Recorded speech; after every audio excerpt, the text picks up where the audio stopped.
Ukrainian civilians arm themselves against the Russian onslaught as Moscow's march on Kyiv appears to slow. Vladimir Putin puts his nuclear deterrent on high alert while both sides agree to talks without preconditions.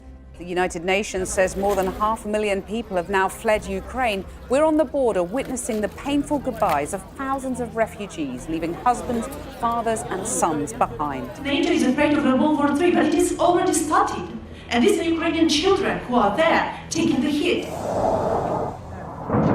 More than 2,000 civilians dead in the first week of war with Russia, say the Ukrainians, and further casualties to come as cities across the country come under intensified attack.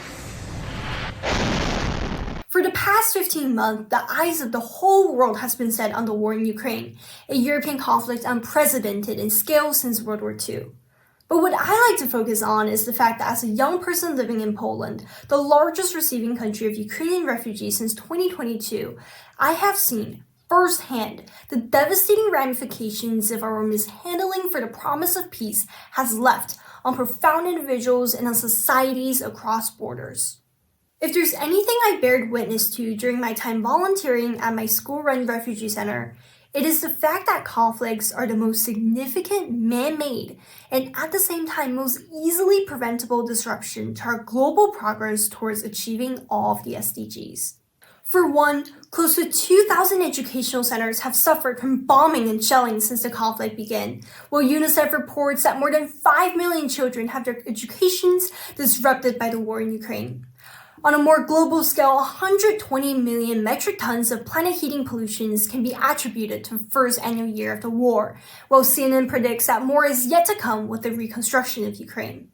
What's more is the extent to which the conflict has placed challenges on good health and well-being, where casualties, disruption in supply chains, and limited access to healthcare in conflict-affected areas are beyond what we can quantify. With that said, I would like to challenge world leaders to be true leaders in uniting people, promoting common understanding, creating peace, and forging friendships between nations.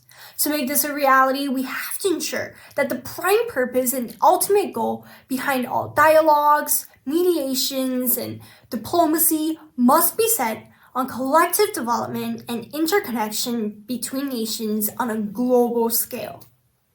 We must also amplify our peace-building efforts by investing in conflict resolution programs that help build up resilience against future conflicts and also ensure the establishment of lasting peace.